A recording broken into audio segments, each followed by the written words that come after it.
Hello, in this video I'll be showing you how to use the attribute search filter.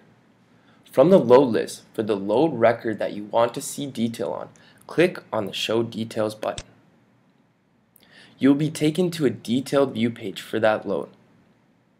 In the detailed view page for the specific load, you will find the asset details. In the asset details section, you will find a search bar which enables the user to filter for a specific asset attribute. The attribute search bar is a free-form field, and the user can type any characters here. If there is a match in the asset attributes with the text entered, it will appear below the search bar.